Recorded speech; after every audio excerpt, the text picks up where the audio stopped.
வடாம் பண்ணுறதுக்கு 1 கிலோ மாவு பச்சரிசி 250 கிராம் மாவு ஜவரிசி ரெண்டையும் ஒன்றா கலந்து மிஷினில் திரித்து எடுத்து வச்சுருக்கேன். திரிச்ச மாவுலேருந்து 2 டம்ளர் மாவு நான் எடுத்துட்டுருக்கேன். வடாத்துக்கு காரத்துக்கு நமக்கு தேவையான அளவு 5 மிளகாய் எடுத்திருக்கேன்.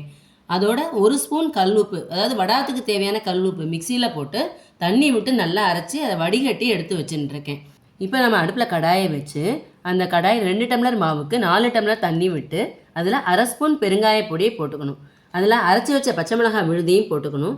தண்ணி நல்லா கொதி வந்ததும் அடுப்பை லோ ஃப்ளேமில் மாற்றிட்டு மாவு திரிச்சு வச்ச மாவில் அப்படியே போட்டு கை விடாமல் கிண்டிக்கணும். வடாத்துக்கு மாவு உப்பு எப்போதுமே கம்மியாக தான் போடணும், உப்பு எடுத்துக்காது. கெட்டியானதும் அடுப்பை அணைச்சிட்டு அதை பேசினில் போட்டு ஆற வச்சுக்கணும். அதில் 1 மூடி எலுமிச்சம்பழம் புழிஞ்சுக்கணும். எல்லாத்தையும் நல்லா மிக்ஸ் பண்ணிவிட்டு மாவை நல்லா ஆறினதும் முதல்ல நம்ம ஓமப்பொடி வடாம் பண்ணிக்கலாம்.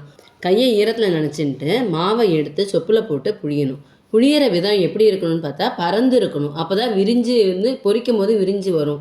அது மாதிரி நம்ம இருக்கிற மாவு எல்லாத்தையும் பரத்தி புழிஞ்சிக்கலாம்.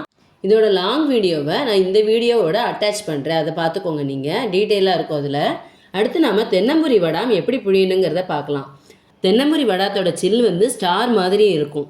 இதை புழியும் போது நம்ம நீளமாக புழியணும். குச்சியாக இருக்கும். அது புழியிற விதம் நீட்டமாக புழியணும். இந்த மாதிரி நம்ம எல்லா மாவையும் புழிஞ்சிக்கலாம். இந்த மாதிரி இந்த மாவை வச்சு நம்ம நிறைய வெரைட்டி வடாம் பண்ணலாம்.